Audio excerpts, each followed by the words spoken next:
Bom dia a todos os deputados, deputadas. Conforme já feito a chamada, temos quórum para iniciar a nossa reunião da Comissão de Finanças e Tributação. Vossas Excelências já receberam a ata da última reunião em seus gabinetes. Coloco em apreciação. Aprovada a ata, então. Registro também o recebimento de ofício 692 de 2021 da Secretaria de Estado da Fazenda. Este ofício estará sendo encaminhado através do grupo de WhatsApp da comissão, para que todos os deputados também tenham acesso. E nós vamos, então, à pauta, conforme já anunciada, e eu passo a palavra já à deputada Marlene Fengler para a sua manifestação.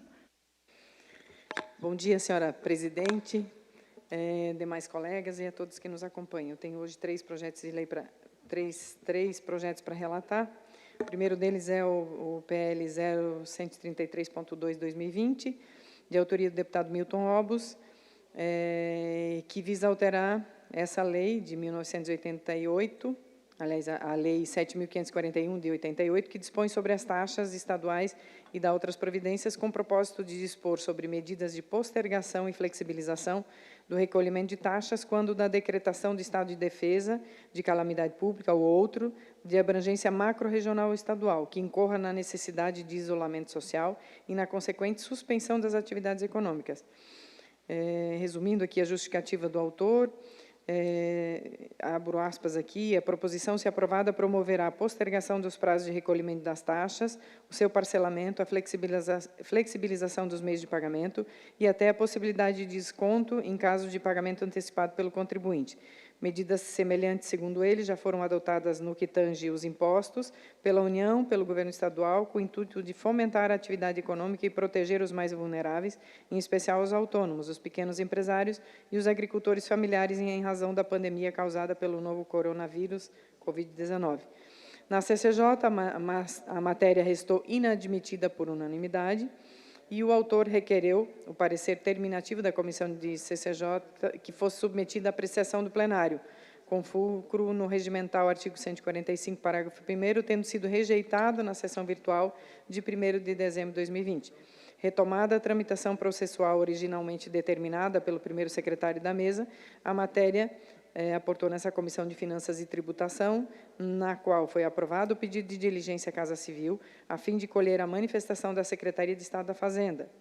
E, em atenção ao diligenciamento, a Gerência de Tributação informou que as taxas, abre aspas, as taxas devem ser recolhidas antes da prestação do serviço ou atividade. Diante disso, o seu pagamento não poderia ser postergado para momento posterior ao da prestação do serviço ou da atividade. Assim, não se vislumbra a viabilidade do pagamento parcelado das taxas, pois a antecipação do pagamento faz parte da sistemática de quitação dessa espécie tributária. Segundo, a Diretoria de Administração Tributária informou que o valor da renúncia corresponde a aproximadamente R$ 9.300.000 para cada percentual de desconto sobre o valor total, principal multa e juros. Todavia, ressaltou sobre a ausência de parâmetros objetivos que permitam a aferição do cálculo da renúncia fiscal. Não há qualquer indicação do percentual de desconto sobre os quais as taxas incidiria, o benefício, se o benefício incidiria sobre a totalidade do valor ou apenas sobre a multa e juros, como ocorre na maior parte dos programas de recuperação de créditos tributários. A Diretoria do Tesouro Estadual alertou que, quanto ao aspecto financeiro da renúncia de receita, abre aspas, na atual situação vivenciada, não é recomendável a adoção de medidas que ampliem despesas ou reduzam receitas. Em 2020, as medidas de isolamento social impuseram uma perda estimada de receita de aproximadamente R$ 1 bilhão. No entanto, o auxílio financeiro da União e a suspensão das parcelas da dívida pública aliviaram um impacto nas contas estaduais, fecha aspas.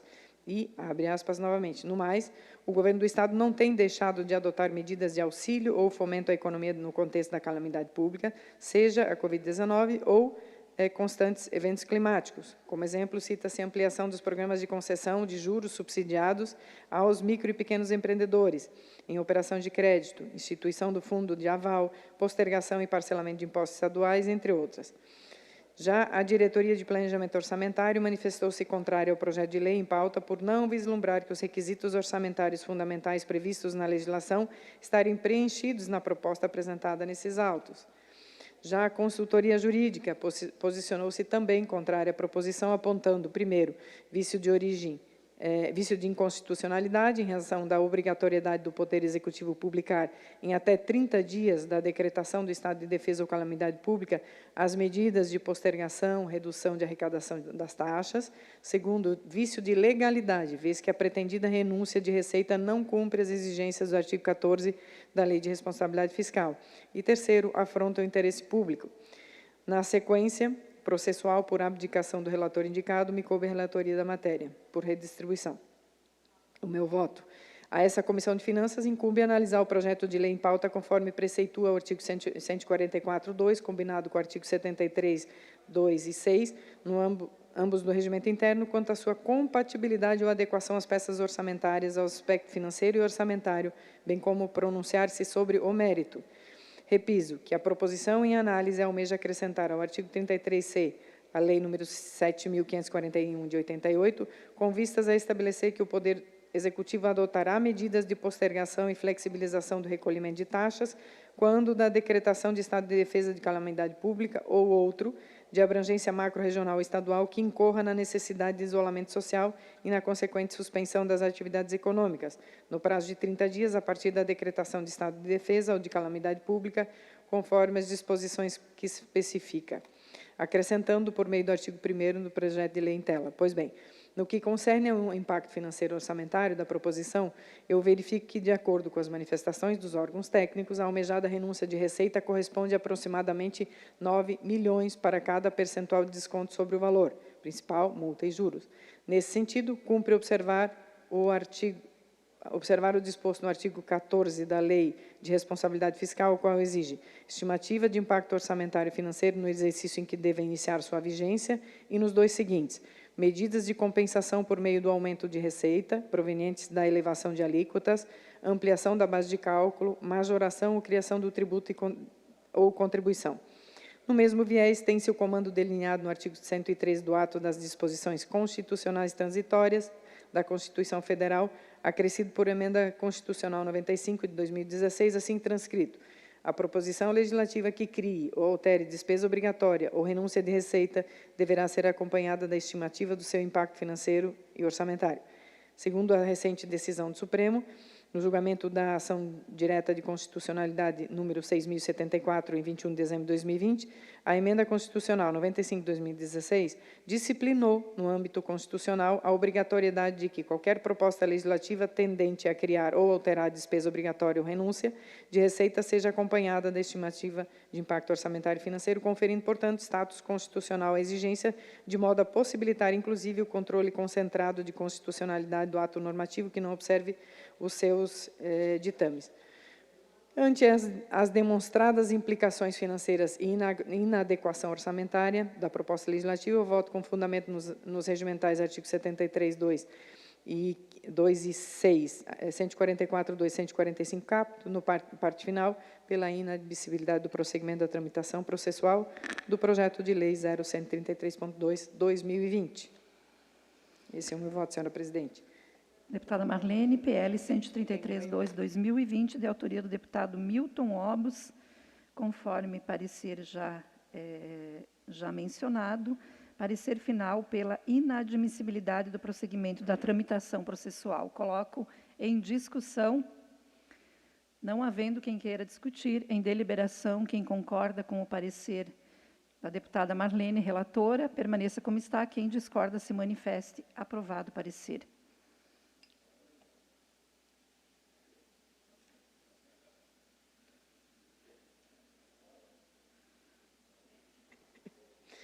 O próximo projeto de lei é o 0265.2/2021, que autoriza a cessão de uso no imóvel em Ascurra. O projeto de lei de procedência governamental, que visa a obtenção da autorização legislativa para conceder gratuitamente ao município de Ascurra o uso de uma área de 16.457,47 metros quadrados. 16.457 metros e 47 decímetros quadrados, sem benfeitorias, parte integrante do imóvel matriculado sob número 617, no Ofício de Registro de Imóveis da Comarca de Escurra, e cadastrado sob o número 5.074 no Sistema de Gestão Patrimonial da Secretaria de Estado da Administração. Ainda de acordo com o aludido artigo 1º, é de 20 anos o prazo de concessão do uso do imóvel em referência. E nos termos do artigo 2 do projeto de lei, a concessão de uso tem por finalidade a construção de uma nova unidade básica de saúde e um parque esportivo para o uso da população local. No artigo 3º, prevê que o cessionário não poderá, sob pena de rescisão antecipada, transferir parcial ou totalmente os direitos adquiridos com a concessão de uso que trata essa lei, oferecer o imóvel como garantia de obrigação ou desviar a finalidade da concessão de uso ou executar atividades contrárias ao interesse público. Já o artigo 4º, além de estabelecer que as benfeitorias realizadas no imóvel ficarão incorporadas ao patrimônio do Estado, sem direito à indenização, preceitua que o Estado retomará a posse do imóvel nos casos em que ocorrer uma hipótese prevista no artigo 3º dessa lei, findarem os prazos, findarem as razões que justificarem a concessão, findar o prazo concedido para a concessão de uso, necessitado o imóvel para uso próprio, ou houver desistência da parte do cessionário, ou ainda se houver descumprimento do disposto no artigo 5º. No tocante ao mencionado artigo 5º, esse determina que serão de responsabilidade do cessionário os custos, as obras e os riscos inerentes aos investimentos necessários à execução dos objetivos dessa lei, inclusive os de conservação, segurança, impostos e taxas incidentes, bem como quaisquer despesas decorrentes da cessão de uso. Por fim, o artigo 6º prescreve que, enquanto durar a concessão de uso, o cessionário defenderá o imóvel com esbulhos, invasões e outros usos desautorizados pelo cedente, sob pena de indenização e danos. Na CCJ, foi acatado o parecer do deputado Milton Robles pela aprovação, e o que compete nessa comissão, a análise do projeto de lei nos aspectos financeiros e orçamentários, quanto à sua compatibilidade com o PPA, com a LDO e adequação à LOA, assim como pronunciar-se sobre o mérito. Nesse viés, eu verifico que a concessão de uso do imóvel não acarretará despesa ao erário, conforme explicita o artigo 5º do projeto de lei, não oferecendo ônus de ordem financeira ou orçamentária. Por isso, meu parecer é favorável. Meu voto, aliás, é favorável pela admissibilidade da continuidade da regimental tramitação do projeto de lei 0265.2 de 2021 e no mérito em face do interesse público pela sua aprovação. Relatório e voto ao projeto de lei 2652 de 2021, de procedência do Governo do Estado, relatora a deputada Marlene, parecer pela aprovação. Coloco em discussão. Não havendo quem queira discutir, em deliberação, quem concorda permaneça como está, quem discorda se manifeste. Aprovado por unanimidade. Finalmente, também o voto à MP 0242/2021, que é do Poder Executivo, que altera os artigos da Lei 18.007, 29 de setembro de 2020, estabelece medidas temporárias a serem adotadas no âmbito da Secretaria de Estado da Saúde para enfrentamento da emergência de saúde pública decorrente da Covid. Resumindo, essa MP ampliou a vigência da lei alterada para 30 de setembro de 2021, com o objetivo de dar continuidade às medidas temporárias de combate à Covid-19, tal como as medidas provisórias 0233 de 2020 e 0235 de 2021, já aprovadas por essa Assembleia e transformadas nas leis 18.103, de 26 de abril, e 18.113, de 13 de maio, que estenderam a vigência das medidas aludidas até 31 de março e 30 de junho, respectivamente. O meu voto sobre os aspectos atinentes a essa Comissão de Finanças e Tributação passa a verificação do mérito e a conformação da medida provisória à legislação do PPA, LDO e LOA, bem como a proposição do projeto de conversão em lei, nos termos do artigo 316, combinado com o 73, 1.2 do REALESC. Da análise do mérito, também entendo que a prorrogação dos efeitos da Lei 18.007 de 2020 converge ao interesse público, vez que visa a manutenção do atendimento à saúde durante a pandemia de Covid-19. Sob o viés orçamentário e financeiro, anoto que as medidas prorrogadas possuem caráter temporário e destinam-se exclusivamente ao atendimento de saúde frente à calamidade pública vivenciada. Também, conforme aduz o secretário de Saúde, as despesas não excederão o montante já autorizado por meio da Lei 18.007 de 2020. Nesse sentido, também o Decreto Legislativo 18.342, de 30 de junho, prorrogou até 31 de outubro de 2021 o Decreto Legislativo 18.332, de 20 de março de 2020, que declarou o estado de calamidade pública em Santa Catarina. Ante exposto, então, voto pela aprovação da MP 242, nos termos do projeto de conversão em lei anexado, com a redação originalmente adotada pelo Poder Executivo. Esse é o meu voto, senhora presidente. Relatório e voto, medida provisória 242 de 2021, de autoria do Governo do Estado, relatoria da deputada Marlene, projeto de conversão em lei dessa medida provisória. Coloco em discussão. Deputado Bruno. Quando era adolescente, ainda lembro bem que eu li uma frase de um autor que eu gosto muito, que se chama Milton Friedman, e ele dizia que nada é mais permanente do que um programa temporário do governo. Alguns programas acabam se tornando, não adianta, comece como temporário e acaba se tornando permanente. É claro que uma vez instituído o programa, inicia-se também a pressão nos gabinetes, o bate-porta, enfim, começam-se as pressões políticas naturais do sistema. Isso me preocupa muito, porque faz com que nós tratemos os recursos como infinitos e como se, principalmente, como se não fossem excludentes. Ou seja, como se nós não tivéssemos que escolher prioridades ou escolher o que vamos fazer. Vamos sim, ao escolher destinar recursos para uma determinada área, nós estamos não destinar para outra. É simples. Na política, às vezes a gente quer esquecer isso. Mas é verdade. Quando nós decidimos decidir para determinada área, nós não vamos destinar para outra área. Por exemplo, eu cito um exemplo aqui. Há poucos dias recebi um relato muito triste, me contando que uma paciente, uma criança que saiu do hospital infantil em direção ao hospital regional, morreu no trajeto. Essa criança precisava fazer um hemograma, usar um equipamento que, enfim, não sou da área, que não tem no hospital infantil, porque o hospital infantil nunca pôde comprar esse equipamento. E a criança morreu no translado. Eu lamento que poucos estejam prestando atenção. E a criança morreu no translado em direção ao hospital regional. Aconteceu isso por quê? Porque o hospital não tinha o equipamento. Aqui nós estamos falando de um custo mensal de 12 milhões de reais. 12 milhões de reais. Não estou nem julgando aqui o mérito do que está sendo discutido, se é essa prioridade ou não, mas o fato de nós tratarmos esse recurso como um recurso que não irá fazer falta em outra área e nós simplesmente não estamos aqui fazendo um debate se ainda é o momento de prorrogar esse tipo de auxílio. Aliás, eu imagino que o governo já deve estar até fazendo tratativas para tornar ele permanente, segundo o que eu ouço nos corredores. Então é muito preocupante isso, que nós tratemos dessa forma esse recurso. Como eu falei, 12 milhões de reais ao mês. O hospital infantil com certeza conseguiria ter comprado uma parte desse recurso, comprado aquele equipamento. Mas a alegação é que não há recurso para isso. Ou seja, estamos mostrando de que sim, apesar das nossas vontades, os recursos são sim finitos e se tratam de escolhas. Não investir em uma área significa não investir em outra área. Nós estamos fazendo essas escolhas. Há poucos meses atrás também estive no mesmo hospital infantil e lá eles me reclamaram que eles não tinham às vezes 10 mil reais, às vezes 15 mil reais por mês para fazer manutenções simples, prediais. Novamente, alegação, falta de recurso. Então me preocupa muito essa extensão de programas que deveriam ser temporários ad infinito.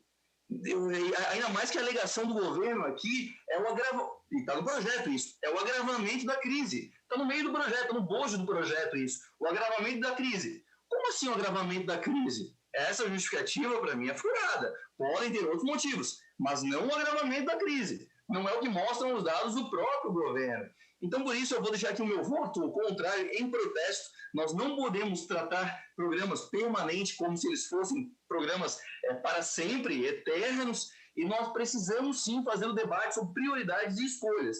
Toda escolha nossa incide em uma renúncia para outra área. Isso é inevitável. Thomas Sowell é outro economista que eu gosto bastante, ele fala que a primeira regra da economia é a escassez e a primeira regra da política é ignorar a primeira regra da economia. Eu não consigo, eu sou um rebelde dessa lei. Eu sei sim que a escassez é uma regra e que nós precisamos tratar recursos como finitos. Por isso, meu voto aqui vai ser contrário hoje, justamente para que a gente pare de tratar programas que deveriam ser temporários e como se fossem permanentes. Ainda em discussão, não havendo quem queira discutir, eu coloco em votação, já antecipando o voto contrário do deputado Bruno. Quem concorda, permaneça como está. Aprovado por maioria a conversão em lei da medida provisória. É isso, deputada Marlene? Ok. Então, eu vou inverter a pauta e nós vamos colocar na sequência a votação da PEC 007, mas anteriormente nós temos aqui um requerimento de diligência apresentado pelo deputado Bruno Souza, diligência externa à proposta de emenda à Constituição. Eu quero abrir a discussão ao deputado Bruno para que faça a sua defesa, já alertando que, caso aprovada esta diligência, nós não teremos a apreciação da matéria. Então, deputado Bruno, Vossa Excelência quer fazer a defesa do seu requerimento? Eu quero sim, presidente. Nós agora temos que, novamente, lembrando que acabei de falar, os recursos são finitos. E antes de nós fazermos um debate sobre a matéria, se essa deve ou não ser uma prioridade nossa, acredito que é muito importante nós entendermos qual vai ser o impacto de longo prazo, qual é o posicionamento do órgão auditor das contas públicas estaduais, que é o nosso Tribunal de Contas do Estado. Hoje nós estamos novamente aqui tentando aprovar uma PEC sem nenhuma diligência. Isso é muito grave. Fizemos isso há um mês atrás e, não, na minha opinião, esse tipo de aprovação não é a melhor forma de fazer uma alteração na nossa carta maior, na nossa lei estadual maior. Por isso eu peço aqui uma diligência para que a gente aí sim possa fazer a escolha de prioridades. Essa aqui é a prioridade ou não é? Não estou falando que não deve ser ou que deve ser, não é isso. Estou apenas dizendo que nós precisamos, sim, ter um pouquinho mais de fundamento para poder fazer a análise. Há muitas questões em aberto, a matéria ela é complexa e, por isso, eu fiz um pedido de diligência para que a gente possa, então, fazer esse diligenciamento, que, inclusive, é uma sugestão da própria consultoria da nossa casa aqui, porque eu ouço muitos consultores da casa, para que nós fizéssemos essa diligência para o Tribunal de Contas do Estado. É um órgão assessor nosso, é um órgão que deveria prestar assessoria para nós. Então, eu peço para que a gente possa fazer de uma forma... Afinal, a gente pode estar correndo risco aqui de tomar decisões muito próximas às que nos levaram a ter que votar uma reforma previdenciária há poucos dias atrás. Foi justamente não pensando no longo prazo. Eu não consigo agir assim. Eu gostaria de poder votar sim ou não na matéria depois, com consciência, com a minha consciência tranquila de que nós olhamos no longo prazo, não apenas imediatamente nos 2 anos subsequentes, como é o impacto trazido no bojo da matéria. Não, eu gostaria de entender qual é o posicionamento do nosso órgão auditor, para que eu pudesse votar sim ou não, independente disso.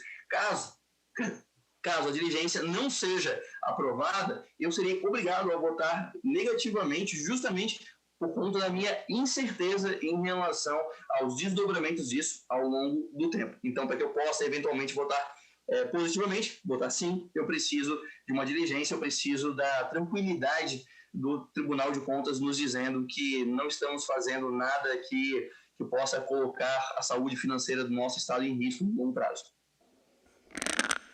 Ainda em discussão, o requerimento de diligência. Deputado Silvio. Sim, obrigada, presidente. Eu quero apenas fazer um breve relato sobre esta medida provisória, que, na verdade, ela contempla, principalmente não, o magistério, e, inclusive, é retroativa a fevereiro, se não me falha a memória, a fevereiro de 2021. Pois bem, o deputado Bruno não deixa de ter razão quando ele argumenta que a PEC poderia ter um espaço maior de tempo para fazer um debate mais amplo. Mas, ao mesmo tempo, se nós não dermos sequência no dia de hoje, infelizmente, o governo não consegue pagar já esse mês, o que causa, de algum modo, um prejuízo, mesmo que momentâneo, para todos os professores que seriam contemplados com esta medida provisória. Então, minha sugestão, presidente, eu não sei quem que é, Vossa Excelência é a relatora da PEC? Sim. Solicito a Vossa Excelência, quando fazer o relato, se puder dar uma justificativa, mas uma explanação um pouco mais ampla sobre o conteúdo dessa medida provisória, para ele ter um conhecimento um pouco mais profundo. E eu quero aqui já me manifestar contrário ao requerimento do deputado Bruno, não contra o deputado, mas sim por dar sequência a essa matéria, até porque se nós aprovarmos na Comissão de Finanças, às 13 horas nós temos a Comissão da Educação, e conseguirmos colocar em plenário, nós vamos, de algum modo, estar colaborando, contribuindo, inclusive, com os nossos professores, para poder já, a partir de então, de imediato, receber ainda este mês. Então, essa é a minha posição, meu encaminhamento para voto contrário ao requerimento do deputado Bruno. Não havendo mais quem queira discutir, eu coloco em deliberação o requerimento de diligência PEC 007.5 de 2021, de autoria do deputado Bruno Souza. Quem concorda com o requerimento, permaneça como está. Quem discorda, se manifeste. Então, reprovado o requerimento de diligência, eu faço, então, nesta ordem, a relatoria da matéria e espero, de forma bastante objetiva, responder também às indagações que o próprio deputado Bruno faz em seu requerimento. Relatório. Trata-se de proposta de emenda à Constituição 007 de 2021, remetido pelo Governo do Estado por meio da mensagem 758, que altera a Constituição do Estado para estabelecer a remuneração mínima garantida devida aos integrantes da carreira do magistério público estadual e estabelece outras providências. A proposta de emenda à Constituição foi lida no expediente da sessão do dia 13 de julho de 2021. A matéria foi encaminhada à CCJ, onde teve sua admissibilidade aprovada em 20 de julho. Ainda em 20 de julho, a admissibilidade foi ratificada no plenário da LESC. A PEC retornou para a CCJ, seguindo a tramitação prevista para este tipo de matéria. Naquela comissão foi aprovada em 10 de agosto. Na sequência, foi remetida para a Comissão de Finanças e Tributação, onde esta parlamentar foi designada relatora. A proposta de emenda constitucional apresentada pelo governador coloca na Constituição do Estado valores nominais com validade imediata e retroativa a fevereiro de 2021. Os valores nominais serão R$ 5.000 para quem tem graduação plena, especialização, mestrado ou doutorado, com carga horária de 40 horas semanais. R$ 4.000 para quem tem licenciatura curta, com carga horária de 40 horas semanais. R$ 3.500 para ensino médio na modalidade normal, com carga horária de 40 horas semanais. Os valores serão proporcionais nos casos de carga horária semanal menor. É importante destacar que, com esta PEC, 62,12% dos servidores que estão na ativa, na área da educação, serão beneficiados. 36,29% dos inativos e 91,79% dos ACTs. Portanto, serão beneficiados 48.858 servidores e um total de 63,9%, restando ainda mais 36,1% não beneficiados. Do conjunto dos beneficiados, também é importante destacar que, como se trata de remuneração mínima, os servidores terão valores diferenciados como complemento de remuneração. Quem está em cada uma dessas situações e não recebe esses valores, terá complementação até chegar ao valor acima especificado. Os valores dessas eventuais complementações não integram base de cálculo para qualquer outra vantagem, exceto o 13º salário e o 1/3 constitucional de férias.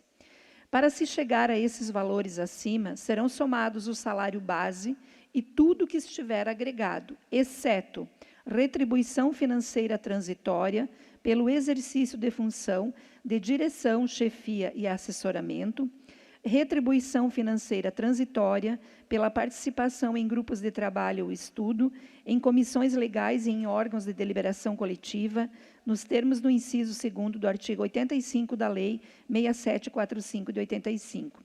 Terceiro, gratificação por aula complementar de que trata o artigo 29 da Lei Complementar 668 de 2015. Quarto, gratificação pelo exercício de direção de unidade escolar, de que trata o artigo 30 da Lei Complementar 668 de 2015. E quinto, gratificação pelo exercício de assessoria de direção de unidade escolar, de que trata o artigo 31 da Lei Complementar 668 de 2015. A PEC também cita em seu artigo 4º a retroatividade correspondente a 1º de fevereiro de 2021. E no artigo 7º, parágrafo único, aos ACTs admitidos em caráter temporário, será realizado em parcela única o pagamento desta retroatividade. A PEC também prevê em seu artigo 2º que a lei específica tratará da carreira do magistério. Abordarei aqui neste meu relatório questões técnicas pertinentes à competência da Comissão de Finanças e Tributação, bem como questões referentes ao mérito da matéria. Da Comissão de Finanças e Tributação, na forma do artigo 73 do Regimento Interno da LESC, é de sua competência analisar os aspectos financeiros e orçamentários de quaisquer proposições que importem aumento ou diminuição da receita ou da despesa pública quanto à sua compatibilidade ou adequação com o plano plurianual, a Lei de Diretrizes Orçamentárias e o Orçamento Anual. Ainda, segundo a Constituição Estadual, em seu artigo 58, é de competência da Assembleia Legislativa exercer a função fiscalizadora, contábil, financeira, orçamentária, operacional e patrimonial do Estado e dos órgãos e entidades da administração pública.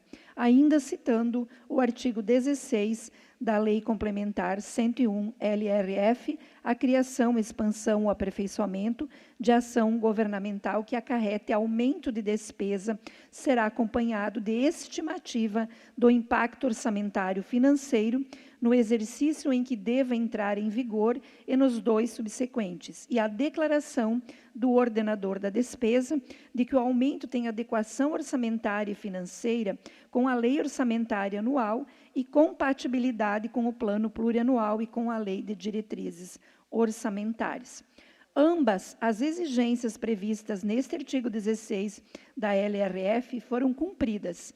A exigência prevista no inciso 1º está na folha 15 dos autos, e a exigência prevista no inciso 2º está na folha 18 dos autos. No que se refere à exigência prevista no inciso 1º, transcrevo abaixo os valores. Impacto financeiro mensal, 61.681.423 R$681.423,94. Impacto financeiro para o exercício deste ano, 2021, R$678.495.663,37. Impacto financeiro para o exercício de 2022, R$740.177.087,32. E o mesmo valor previsto para o exercício de 2023. A Constituição Federal prevê em seu artigo 212 que os estados deverão investir, no mínimo, 25% dos seus orçamentos anuais em educação. Tal dispositivo da Constituição Federal é reproduzido no artigo 167 da Constituição Estadual. Aqui cabe ressaltar que, reiteradas vezes, o Tribunal de Contas do Estado apontou que o Poder Executivo Estadual, seja qual for o governador, não vem aplicando os 25% em educação quando não contabilizado o pagamento de aposentadorias e pensões na manutenção e desenvolvimento do ensino. Em 2021, por exemplo, foram aplicados apenas 24,07% em manutenção e desenvolvimento do ensino, desconsiderando a aplicação com os inativos. Em 2019, a Emenda Constitucional Federal 108, entre outras coisas, incluiu o parágrafo 7º ao artigo 212 da Constituição, vedando, para a manutenção e o desenvolvimento do ensino, o uso dos recursos referidos no caput Receita de Impostos e Transferências e nos parágrafos 5º e 6º, Contribuição Social do Salário e Educação, deste artigo para pagamento de aposentadorias e pensões. O que era até então objeto de legislação infraconstitucional e de decisões de tribunais de contas, a partir de então está como dispositivo constitucional. Após esse fato, o Supremo Tribunal Federal já foi acionado várias vezes durante o ano passado sobre o tema, tendo decidido várias vezes pela impossibilidade legal de contabilizar o pagamento de aposentadorias e pensões dentro dos 25% que estados, Distrito Federal e municípios devem aplicar em educação. Pode-se afirmar que foi pacificada a jurisprudência sobre o tema. Em reunião da comissão mista, formada com a finalidade de propor ao Poder Executivo alterações e melhorias no plano de cargos e carreira do Magistério Público Estadual, realizada em 29 de junho deste ano, o conselheiro do Tribunal de Contas do Estado de Santa Catarina, Gerson dos Santos Sica, destacou que, a partir deste ano, após aprovada a Emenda Constitucional 108, para que todos saibam, que estabelece na Constituição Federal o Fundo Permanente de Manutenção e Desenvolvimento do Ensino, né, da Educação Básica, o Fundeb. Ele destacou que, a partir deste ano, após aprovada a Emenda Constitucional 108, o Fundeb, as despesas com os inativos não deverão mais ser contabilizadas no cumprimento dos 25% constitucionais da educação, e que isso resultará num valor extra de mais de 210 milhões de reais que terão que ser investidos em educação a partir deste ano. Da exposição de motivos número 99, datada de 5 de julho de 2021, assinada em conjunto pelos secretários de Estado da Administração, da Fazenda e da Educação, as folhas 4 a 9 dos autos, transcrevo brevemente o seguinte trecho, abre aspas. Considerando-se este cenário de crescimento da arrecadação e de impossibilidade de se computar despesas com o pagamento de aposentadorias e pensões, o Estado, no exercício corrente, deverá aumentar em aproximadamente 1,2 bilhões a aplicação de recursos na manutenção e desenvolvimento do ensino, para fins de cumprimento do disposto no artigo 212 da Constituição Federal, em relação aos valores executados no exercício de 2020. Bem, no que se refere ao mérito da PEC ora relatada, entendo como importante sinal pautar o tema da valorização dos trabalhadores da rede pública estadual de educação. Entretanto, a remuneração mínima que esta PEC visa instituir não pode e não deve estar desvinculada da discussão e implementação, no menor espaço de tempo possível, da reformulação e melhorias no plano de carreira. Cabe lembrar que este Parlamento, através da comissão mista, formada com a finalidade de propor ao Poder Executivo alterações e melhorias no plano de cargos e carreira do Magistério Público Estadual, iniciou esse debate e vem construindo uma proposta que será apresentada ao Poder Executivo Estadual. A comissão mista foi proposta quando esta deputada apresentou o requerimento em março de 2021. Após o requerimento ser lido em plenário, o mesmo foi aprovado nas comissões de Educação, Cultura e Desporto, Finanças e Tributação e Trabalho, Administração e Serviço Público. Em abril deste ano, foi constituída por ato da presidência da Assembleia. Em maio, ocorreu a reunião de instalação e a eleição da presidência, vice-presidência e relatoria da comissão. Desde então, foram realizadas reuniões com parlamentares integrantes da comissão, representantes do Poder Executivo Estadual, representantes do Tribunal de Contas do Estado e representantes do Sindicato dos Trabalhadores em Educação na rede pública do ensino do Estado de Santa Catarina. Nessas reuniões, foram apresentados dados e realizados debates visando criar os subsídios para a formulação de uma proposta concreta e viável de novo plano de carreira do Magistério Público Estadual. Um plano de carreira que estabeleça a recomposição salarial da tabela de vencimentos que estão defasadas ao longo dos anos, que cria o estímulo de formação e aperfeiçoamento profissional continuado com a devida valorização profissional. Nesse sentido, soma-se aos dispositivos constitucionais supracitados a previsão legal da nova legislação do Fundo de Manutenção e Desenvolvimento da Educação Básica e de Valorização dos Profissionais da Educação, o Fundeb, que prevê, no mínimo, um aumento que passou de 60% para 70% dos recursos do Fundeb destinados ao pagamento de profissionais da educação básica em efetivo exercício. Segundo consta no processo enviado pelo Executivo da PEC em questão, em sua justificativa, no relatório resumido da execução orçamentária, que abrange o período de janeiro a abril de 2021, deste ano, foi aplicado o percentual de 62,33% no pagamento dos profissionais em educação básica em efetivo exercício. Ou seja, de janeiro a abril deste ano, a proporção em relação ao percentual mínimo está abaixo dos 70%, conforme prevê a lei do Fundeb. O Fundeb se tornou permanente, previsto na Constituição Federal e tendo nova legislação infraconstitucional regulamentadora, isto tudo devido à grande mobilização social e institucional. Quero lembrar que a Assembleia Legislativa de Santa Catarina teve importante papel nessa mobilização para viabilizar isso.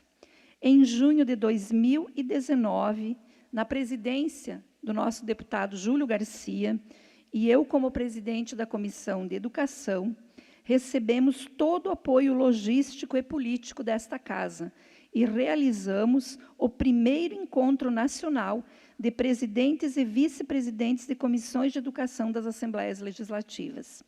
Esse encontro, pasmem, deputados e deputadas, teve como objetivo debater e buscar estratégias de garantia do financiamento e execução das metas do Plano Nacional de Educação.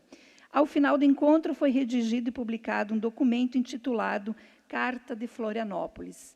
E nesta carta, entre as várias propostas que nós apresentamos, aprovadas pelos representantes de 23 comissões de educação, foi aprovada a destinação de pelo menos 75% dos recursos para investimentos com a remuneração dos profissionais de educação. Ou seja, a Assembleia Legislativa de Santa Catarina foi protagonista em relação ao novo texto do Fundeb. Por isso estamos discutindo hoje a remuneração do Magistério Público Estadual. Destarte, com todas as considerações feitas neste relatório e confiando nos compromissos feitos publicamente por integrantes do primeiro escalão do Poder Executivo e pelo deputado líder do governo na Assembleia, de apresentar um projeto de lei que trate da reformulação e melhorias do plano de carreira dos trabalhadores da educação, tendo efetiva vigência a partir de janeiro do ano que vem, é que apresento o meu voto nesta PEC. Ante o exposto, o voto, com certeza, é pela aprovação da PEC 007 de 2021, dando sequência à sua tramitação regimental. É esse o meu voto e eu o faço resgatando esse histórico e buscando responder a todos os questionamentos. Então, eu abro a discussão nesse momento. Deputada Marlene. Senhora presidente, em primeiro lugar, quero lhe parabenizar pelo relatório. Eu acho que foi totalmente esclarecedor, foi realmente muito bem estudado, parabéns. E eu acho que investir em educação, todos nós aqui concordamos que é uma premissa básica para uma sociedade que quer se considerar desenvolvida ou no caminho de. Então, acho que essa iniciativa do governo do Estado realmente merece aqui, pelo menos na minha opinião, todos os elogios, ainda que ela tenha algumas questões que poderiam ser melhoradas, mas eu acho que a premissa básica é estimular, é valorizar o magistério e os professores, enfim, obviamente também essa discussão do projeto de lei que deve vir para cá com as melhorias da carreira. Acho que aí nós conseguimos, aqui no estado de Santa Catarina, melhorar consideravelmente a carreira dos professores. Temos esse compromisso do governo do Estado, de trazer, como Vossa Excelência bem falou, de mandar esse projeto o mais rápido possível, para que os professores efetivamente tenham a valorização que merecem. Acho que no âmbito dessa comissão, nós temos aqui os requisitos atendidos, tem aqui o relatório de estimativa de impacto orçamentário e financeiro, adequação também ao PPA, a LDO e LOA, todos esses atendidos. Então, tem aqui, ainda acho que a outra questão que é importante também falar, que isso também vai atender os 25% que os estados e municípios são obrigados a investir na educação. Então, meu voto, sem dúvida nenhuma, é favorável, mas também fazendo essa consideração que Vossa Excelência fez de cobrar do governo do Estado o envio desse projeto de lei para também discutir e melhorar a carreira dos professores aqui em Santa Catarina. Meu voto, portanto, é favorável. Ainda em discussão, deputado Silvio. Deputada Luciane Carminati, depois do brilhante relatório que Vossa Excelência apresentou, eu só posso votar favorável a esta medida provisória que vem preencher um espaço aí em relação à remuneração dos professores, que é justo e meritório. Então, só para fazer o encaminhamento de voto favorável. Deputado Bruno, Vossa Excelência. Bom, eu não vou aqui julgar as intenções, as intenções óbvias, que elas são muito positivas e meritórias, enfim, não é isso que está em questão aqui, não é esse também, mas também não é esse meu trabalho, pelo menos a minha perspectiva. Novamente, longo prazo aqui não foi contemplado, nós precisávamos sim ter um posicionamento do nosso órgão auditor, um posicionamento mais claro se nós não estamos vendendo a janta para comprar o almoço. Eu não consigo votar matérias assim, por mais que elas tenham boas intenções. Eu nem vou conseguir aqui julgar o mérito dela. Meu voto, assim como em todas as matérias anteriores a essa, cujo eu tinha muita dúvida e não houve diligência, será contrário, porque justamente as minhas dúvidas não foram sanadas, nós não conseguimos consultar. E se eu tenho dúvida se o que nós estamos fazendo é prejudicial ou não ao Estado no longo prazo, meu voto será sempre não. Então, por isso, meu posicionamento hoje é contrário. Ok. Ainda para se manifestar, deputado Júlio. Pois não, deputada Luciane Carminati, eu já tive oportunidade, na ocasião, de enaltecer o trabalho de Vossa Excelência, quando daquele encontro das comissões de educação de quase todo o Brasil. A Carta de Florianópolis, que Vossa Excelência citou, é um documento histórico na educação do Brasil, não só de Santa Catarina, do Brasil. E, certamente, ela haverá de ser citada em muitos momentos importantes, como é o momento que nós estamos vivendo hoje. Eu compreendo perfeitamente as preocupações do deputado Bruno. Acho que também emenda constitucional, projetos de relevância, devem merecer um prazo maior, de estudo, de apreciação. Mas nós estamos aqui a tratar de um assunto emergencial, eu diria, e que é de tanta justiça, com os professores do Estado de Santa Catarina, que é preciso que nós relevemos, nesse momento, o tempo inadequado de apreciação e prestemos, ainda em tempo, né, esse reconhecimento àqueles que se dedicam à educação. Não há nação que possa prosperar com igualdade se não tivermos uma educação de qualidade. Por isso, o meu voto é favorável, enaltecendo o trabalho de Vossa Excelência e o relatório aqui proposto, que elucidou certamente todas as dúvidas que qualquer um de nós pudesse ter neste momento. Deputado Gerri. Da mesma forma, na mesma linha, parabenizar Vossa Excelência pelo relatório, pela preocupação que tem com a educação do Estado, né, do nosso Brasil também. Parabenizar essa comissão também pelo trabalho, a comissão nossa de finanças. O nosso sempre presidente Júlio Garcia, como Vossa Excelência bem citou, o trabalho em conjunto que foi feito lá atrás, isso é importante. Por isso, essa Assembleia, por isso, nós, parlamentares, dentro daquilo que nos foi concedido para exercer aqui, procuramos fazer o melhor, nesse momento para a educação, num outro momento para a saúde, enfim, para todos os catarinenses. Por isso, não poderia, de uma forma mais correta, de estar junto nesse momento, um momento tão importante para a educação do nosso Estado, e parabenizar mais uma vez pelo brilhante trabalho que Vossa Excelência faz, junto com todos nós parlamentares.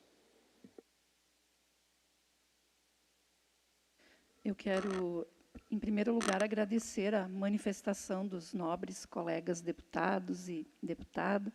Com certeza, hoje, deputados, para mim é um dia histórico, porque também é o resultado de muita persistência, teimosia, eu diria, e que não termina hoje, porque, como Vossas Excelências acompanharam, uma parcela significativa, mais de 36%, dos profissionais da educação não serão contemplados. Então, obviamente que a comissão mista criada com o objetivo central de atingir o piso e a carreira, ela continua. Na semana que vem, inclusive, nós temos uma conversa com o governo sobre isso, então nós vamos persistir para que o conjunto do magistério público estadual tenha o seu reconhecimento e a sua valorização. Mas eu quero agradecer muito pelas palavras dos colegas deputados e, inclusive, pela crítica pontual que o deputado Bruno faz, com todo o direito de assim fazê-lo. E, desta forma, então, encerrada a discussão, nós colocamos em deliberação, justificando que a deputada Ana estava conosco, teve que se ausentar, mas estará na Comissão de Educação apreciando a devida matéria. Coloco, então, em deliberação. Quem concorda com a relatoria desta PEC, permaneça como está. Quem discorda, já mencionado o deputado Bruno, né, posição contrária. Então, aprovado a PEC 007.5/2021, que agora segue para análise na Comissão de Educação, Cultura e Desporto, logo mais às 13 horas. Bem, seguindo a sequência, deputado Gerri, Vossa Excelência, tem projetos? Sim, tem um projeto e uma MP. Eu tenho um projeto de lei, o número 0251.7/2021, de autoria do meu amigo deputado João Amin, que dispõe sobre os requisitos exigidos para a elaboração do Regulamento Técnico de Identidade e Qualidade do Queijo Colonial Artesanal de Leite Cru e adota outras providências. O presente projeto de lei dispõe sobre os requisitos exigidos para a elaboração do Regulamento Técnico de Identidade e Qualidade do Queijo Colonial Artesanal de Leite Cru, de que trata a Lei Estadual número 17.486, de 16 de janeiro de 2018. Vamos ao voto nesse sentido. Não detecto aumento ou geração de despesas públicas decorrente da proposição legislativa. Ante o exposto, no âmbito desta Comissão de Finanças e Tributação, voto pela aprovação do prosseguimento da tramitação processual do projeto de lei número 025.7/2021. PL 2517/2021, de autoria do deputado João Amin, que dispõe sobre os requisitos exigidos para a elaboração do Regulamento Técnico de Identidade e Qualidade do Queijo Colonial Artesanal de Leite Cru e adota outras providências. Parecer do deputado Gerri pela aprovação. Coloco em discussão. Deputado Bruno. Não, presidente, eu apenas quero manifestar meu voto favorável a este projeto. Nós, os produtores de queijo cru, eles sofrem muito no estado, no Brasil todo, na verdade. É impressionante que nós conseguimos complicar a vida daqueles, às vezes, que mais precisam de uma oportunidade para produzir e gerar renda. Nossos queijos são premiados no mundo inteiro, mas, incrivelmente, os nossos produtores muitas vezes não conseguem produzir e vender seus queijos em Santa Catarina. Então, qualquer ação nesse sentido vale muito a pena. E quero ressaltar que tudo que essa casa, na verdade, puder fazer nessa direção deve ser feito e tomado, porque nós temos grandes produtores de produtos artesanais, não só queijo. Então, hoje é um dia feliz para esses produtores. Acredito que o que mais nós devemos fazer, também devemos fazer, porque assim nossa iniciativa privada e os nossos pequenos produtores podem prosperar e levar o nome de Santa Catarina através dos seus produtos para o Brasil todo e para o mundo todo. Então, manifesto meu voto favorável. Ainda em discussão, não havendo quem queira discutir em deliberação. Quem concorda com o parecer do deputado Gerri, permaneça como está. Quem discorda, se manifeste. Aprovado por unanimidade. É isso. Tem uma MP, presidente, a 238/2021, de autoria do Governo do Estado, que dispõe sobre o ressarcimento a hospitais prestadores de serviços ao Sistema Único de Saúde, o SUS, de despesas extraordinárias realizadas com vistas ao enfrentamento do agravamento no estado da emergência de saúde pública de importância internacional decorrente do coronavírus, responsável pelo surto de 2019. A medida provisória número 238/2021 dispõe sobre o ressarcimento a hospitais prestadores de serviços ao Sistema Único de Saúde de despesas extraordinárias realizadas com vistas ao enfrentamento do agravamento no estado da emergência de saúde pública de importância internacional decorrente do coronavírus, responsável pelo surto de 2019. Consta nos autos do processo a informação número 149 do Estado, no órgão da Secretaria de Estado da Fazenda. A proposição tem por objetivo, resumidamente, autorizar o ressarcimento às unidades hospitalares prestadoras de serviços ao SUS das despesas incorridas entre 1º de fevereiro de 2021 e 19 de março de 2021, em razão do agravamento da emergência pública no período. De acordo com a informação número 004/2021, página 015, o impacto financeiro será de aproximadamente R$ 3.500.000. Consta do artigo 6º da minuta que as despesas decorrentes da execução desta medida provisória ocorrerão à conta dos recursos do Tesouro do Estado pela fonte 100, complemento 515, dos recursos a serem executados pelo Fundo Estadual de Saúde da Covid-19. Diante dessas informações, não antevemos óbice ao prosseguimento da matéria, ressaltando-se que as despesas deverão estar compreendidas nas dotações orçamentárias existentes.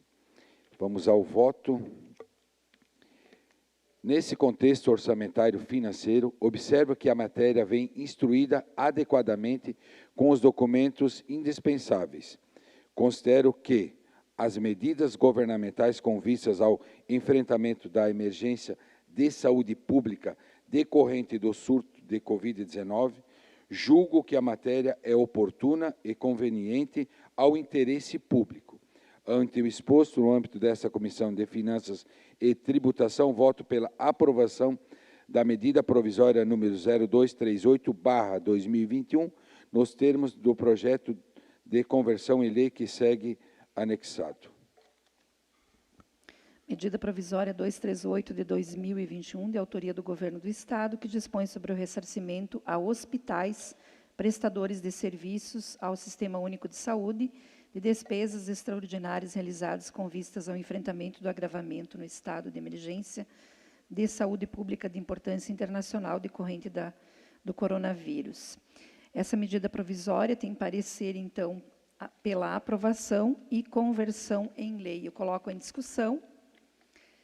Não havendo quem queira discutir, eu coloco em deliberação. Quem concorda, permaneça como está. Quem discorda, se manifeste. Aprovado por unanimidade. É isso, deputado Gerri, né? É isso. Eu passo a palavra agora ao deputado Bruno Souza. Vossa Excelência tem matérias a relatar também, né? Tenho sim, deputada. Tenho sim. Primeiramente, eu tenho um requerimento de diligência ao projeto de lei número 287.8, do deputado Márcio Machado. Altera a lei número 2.854/2003, que institui o Código Estadual de Proteção dos Animais. Eu faço uma diligência para que a Secretaria Estadual da Fazenda possa se manifestar acerca da dita matéria. Então, coloco em deliberação o requerimento de diligência ao projeto de lei para que a Secretaria da Fazenda se manifeste. Não havendo quem queira discutir, coloco em deliberação. Quem concorda, permaneça como está. Quem discorda, se manifeste. Aprovado diligência ao PL 287. Deputada presidente, eu também tenho em minhas mãos o projeto de autoria da deputada Dirce Heidenstein, com o número 277.6 de 2018. Esse projeto ele dispõe sobre a elaboração e distribuição do Manual de Prevenção e Queda de Idosos no estado de Santa Catarina. Logicamente, o projeto tem uma intenção muito bela, entretanto, nós, como parlamentares responsáveis, devemos julgar os projetos pelos seus resultados e não pelas suas intenções. Então, como eu dito acima, o projeto estabelece a distribuição e atualização pelo Poder Executivo Estadual, pelo Poder Executivo Estadual, ou seja, o nosso governo vai distribuir esse manual, de um manual de prevenção e queda de idosos, que deverá ser disponibilizado às instituições filantrópicas e todos os órgãos municipais que atendam idosos. Inicialmente, destaco o parecer da Diretoria do Tesouro do Estado, que atesta o aumento da despesa do poder público. Diz a dita diretoria: verifica-se que a proposta tende a impor um aumento de despesa na Secretaria de Estado da Saúde ou Secretaria do Estado da Fazenda. Trata-se, pois, então, de uma norma que impõe obrigação de despesa ao Poder Público Executivo. Isso foi a diretoria do Tesouro. Dessa forma, nota que o projeto não cumpre os requisitos do artigo 16 da Lei Complementar 101 de 2000, a famigerada Lei de Responsabilidade Fiscal. O artigo 16, ele é claro, diz o artigo: a criação, expansão ou aperfeiçoamento de ação governamental que acarrete aumento de despesa será acompanhado de estimativa de impacto financeiro orçamentário no exercício que deva entrar em vigor e nos 2 subsequentes. Declaração do ordenador de despesa de que o aumento tem adequação orçamentária e financeira com a lei orçamentária anual e compatibilidade com o plano plurianual e com a lei de diretrizes orçamentárias. Ou seja, não estão cumpridos aqui no projeto os requisitos da LRF, que a LRF impõe para o caso de aumento de despesa, instrumentos que são essenciais para o controle do equilíbrio das contas públicas. Nesse sentido, a Cefaz, a Secretaria de Estado da Fazenda, ela é clara.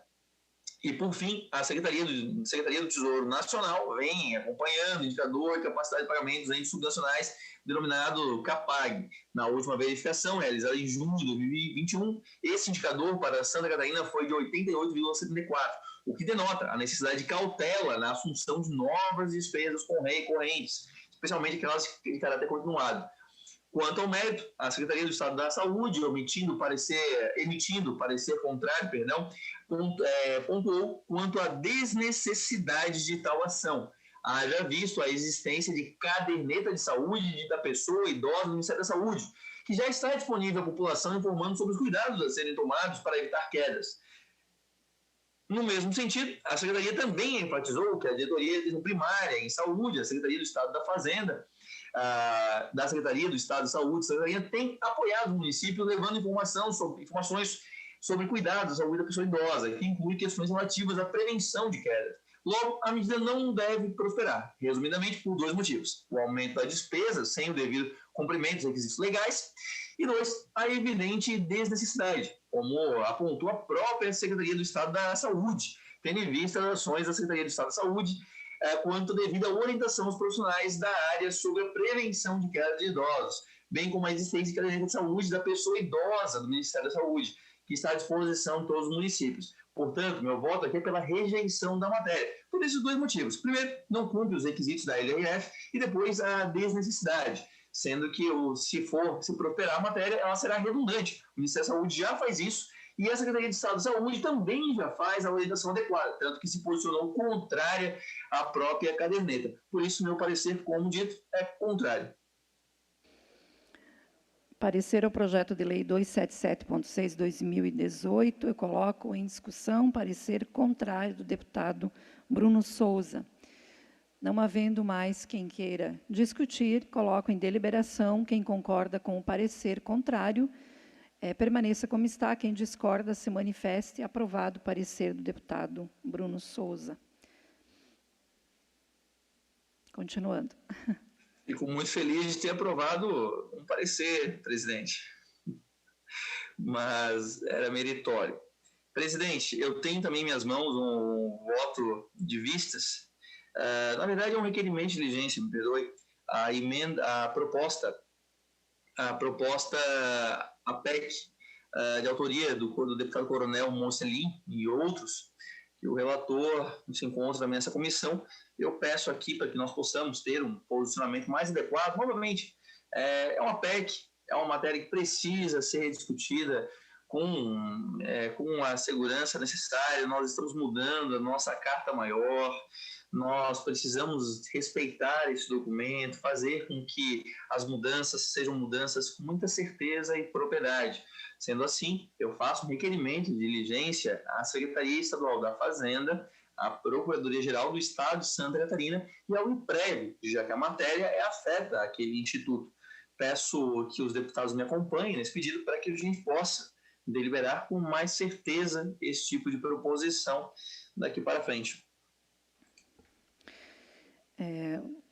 Deputado Bruno Souza tem voto vista em relação à PEC 0004-2 de 2020, de autoria do deputado Coronel Mocelin. Na sua manifestação, requerimento de diligência à Secretaria de Estado da Fazenda, PGE, Instituto de Previdência. Eu coloco em discussão, não havendo quem queira discutir, em deliberação o requerimento.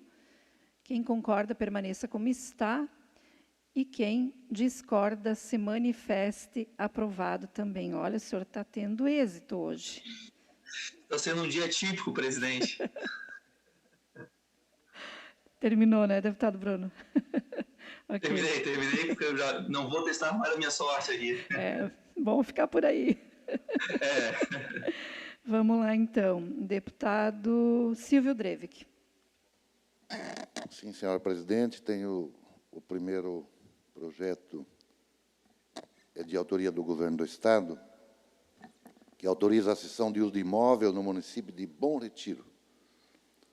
É um imóvel que tem uma área de 378 mil metros quadrados, com 20 anos, com prazo de 20 anos, e com a finalidade de construir portal turístico, mirante, estacionamento, na área de convivência e outras estruturas de suporte à atividade turística a ser desenvolvido na localidade.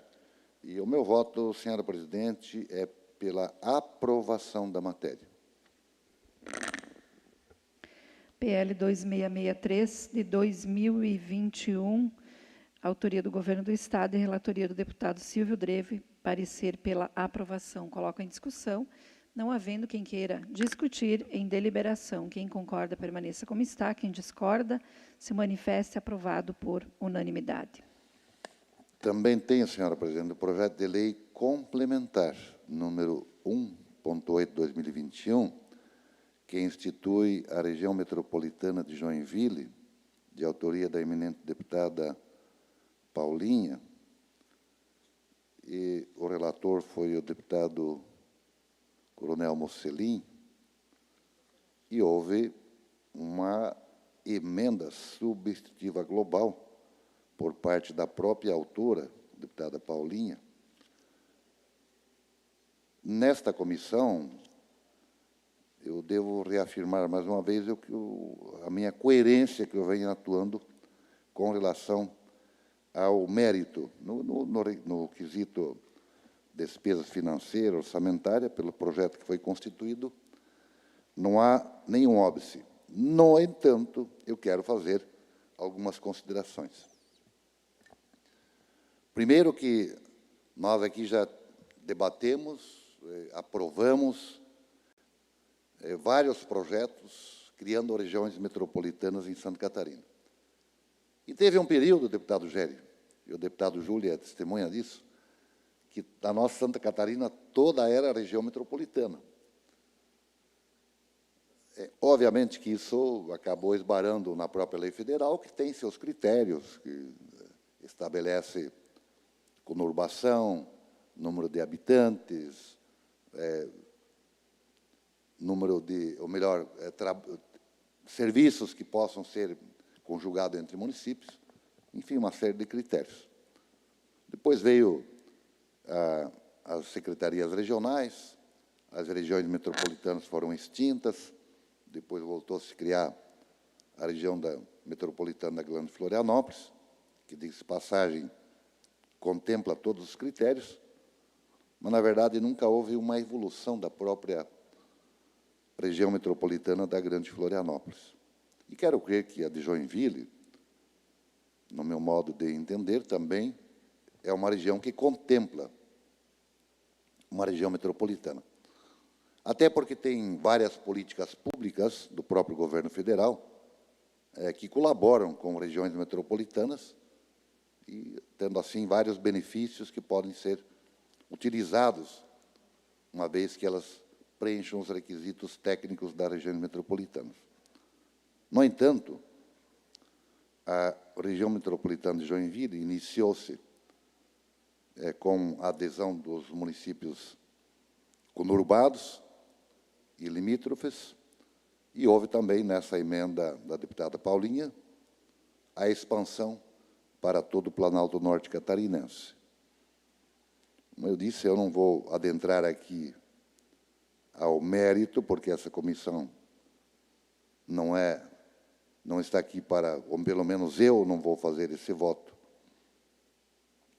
levando em consideração o mérito do projeto, mas sim o que o que é pertinente a ir nesta comissão, que é a questão financeira, orçamentária, lei da responsabilidade fiscal, entre outros requisitos. Mas, além disso, eu quero fazer mais uma ressalva. Nós temos a Lei 13.089, 2015, que que institui o Estatuto da Região Metropolitana.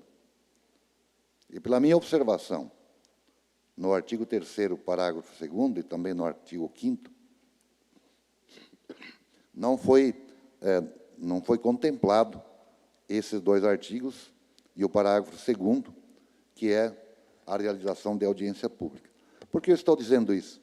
Porque, obviamente, se for aprovado e não preencher todos os requisitos técnicos da lei maior, ele pode ser vetado, ele pode não entrar em operação, ele pode não ser reconhecido pelo próprio governo federal para contemplar com políticas públicas. Então, eu sugiro que nas comissões de méritos, que é as comissões da municipalidade e também a comissão de transporte, que faça-se essa observação para que nós possamos aqui aprovar um projeto, mas que ele também possa dar resultado para a população e, principalmente, se tratando de um projeto tão relevante quanto este, criando a região metropolitana de Joinville e agora fazendo por expansão a demais municípios, inclusive do Planalto Norte. Então, o meu voto vai ser pela aprovação, nosso presidente, mas fica aqui minhas considerações e observações. Relatório e voto ao projeto de lei complementar 0018 de 2021. Eu coloco em discussão. Não havendo quem queira discutir, coloco em deliberação. Quem concorda, permaneça como está. Quem discorda do parecer pela aprovação, se manifeste. Aprovado por unanimidade. Ainda tem o projeto de autoria do eminente deputado Bruno Souza, que dispõe sobre o regime de prestação de serviço público de loterias estaduais. Um projeto de lei 53.3/2021, que dispõe sobre a delegação aos particulares da prestação de serviço público de loterias estaduais por meio de permissão. Justificou o autor que se pautou na recente inovação jurisprudencial, de modo que considera adequada Santa Catarina assumir a dianteira na diversificação econômica, delegando a exploração de loterias à iniciativa privada. Utilizo-me da objetiva fundação do jurista Celso Antônio Bandeira de Mello, ao descrever que a natureza, a relação entre tarifa cobrada e o serviço delegado a ser prestado, no caso, para o concessionário, a prestação do serviço é o meio através do qual tem o fim que almeja o lucro, reversamente para o Estado, o lucro que propicia ao concessionário, é meio por cuja via busca sua finalidade, que é a boa prestação de serviço. Desta forma, entendo que a proposição vigorar o poder público prosseguirá a melhor alternativa e fiscalizará a prestação do serviço em estrita observância ao preceituado nas leis vigentes, que tangem à política tarifária, ao serviço adequado e ao processo licitatório. O meu voto, senhora presidente, é pela aprovação da matéria. Projeto de Lei 53.3 de 2021, de autoria do deputado Bruno Souza, relatoria do deputado Silvio Drevik, parecer pela aprovação. Coloco em discussão. Não havendo quem queira discutir, coloco em deliberação. Quem concorda, permaneça como está. Quem discorda, se manifeste. Aprovado por unanimidade. Senhor presidente, como o dia hoje foi profícuo para o deputado Bruno, eu vou retirar de pauta o PL 176/2021, de autoria do eminente Ricardo Alba. Ótimo, então. Retirado da pauta. O deputado Bruno não pode reclamar, né? Hoje, com exceção da PEC. Exatamente, eu agradeço a todos os deputados hoje por esse dia. Tá bom. Então, deputado Júlio, Vossa Excelência. Pois não, deputada Luciane. O primeiro projeto que tem para relatar é o de número 2019-2021, isento o imposto sobre operações relativas à circulação de mercadorias, ICMS, nas operações com medicamentos relacionados no kit intubação para o enfrentamento da pandemia causada pelo coronavírus. O autor da matéria é o deputado Milton Obros. Trata-se de internalização de convênio do CONFAS, medida essencial e urgente ante a necessidade de proporcionar a agilidade exigida para garantir acesso a uma série de medicamentos que compõem o popularmente denominado kit intubação, pelos prestadores de serviços de saúde do sistema SUS. É a justificativa, basicamente a justificativa do autor. A matéria teve, na CCJ, aprovação, parecer do deputado Fabiano da Luz, e, com base em tudo que consta dos autos, a minha manifestação no âmbito dessa comissão é pela admissibilidade do prosseguimento da tramitação processual e, no mérito, pela sua aprovação. É o relatório e voto. Relatório e voto ao projeto de lei 219.7/2021, de autoria do deputado Milton Obros e relatoria do deputado Júlio. Coloco em discussão o parecer pela admissibilidade do prosseguimento da tramitação processual. Não havendo quem queira discutir, Em deliberação, quem concorda permaneça como está, quem discorda se manifeste. Aprovado por unanimidade. Tem em seguida o PL 244/2021, que altera o artigo 6º da Lei 18.094, de 2021, que dispõe sobre o ressarcimento a hospitais das diárias de leitos de unidades de terapia intensiva, UTIs, não habilitados pelo Ministério da Saúde, disponibilizados ao enfrentamento da emergência de saúde pública de importância internacional decorrente do coronavírus, responsável pelo surto de 2019. Trata-se de medida provisória adotada pelo Governo do Estado, em 30 de junho de 2021, que altera a Lei 18.094, de março de 2021, que dispõe sobre o ressarcimento a hospitais de diárias de leito não habilitados pelo Ministério da Saúde.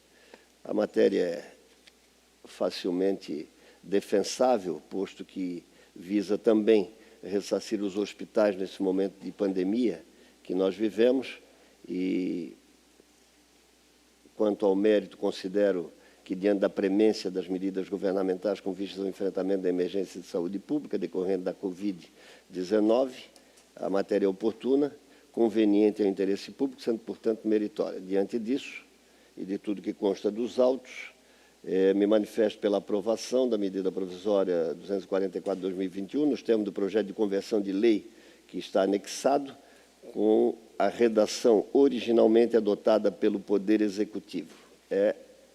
O relatório e voto, senhora presidente. Relatório e voto a medida provisória 244 de 2021, de autoria do Governo do Estado. Parecer, nobre colega deputado Júlio, pela aprovação, pela admissibilidade e conversão da medida provisória em lei. Coloco em discussão. Presidente. Deputado Bruno. E o meu voto é favorável à matéria, entretanto, só queria ressaltar aqui um ponto de alerta que foi identificado pela nossa consultoria aqui na casa, mostrando a competência da nossa equipe técnica, mas a consultoria analisou, em análise no relatório de execução orçamentária de maio agora, de 2021, verificou que os valores disponíveis na subação e nas rúbricas para essa ação eram de R$ 8.290.000, para a subação 15037 e R$ 6.036.000 para a subação 11310, uma disponibilidade de recurso muito inferior aos 47.947.000 reais. Ou seja, é necessário aqui a suplementação, mas não é, novamente, não é para a matéria agora, mas é que esse alerta tem que ser feito, a suplementação das subações acima citadas e, consequentemente, também o aval do órgão fazendário para as devidas adequações, para que a ação entre realmente em vigor. Então, apenas fazendo esse alerta e esse elogio também à nossa consultoria legislativa que corretamente identificou essa necessidade.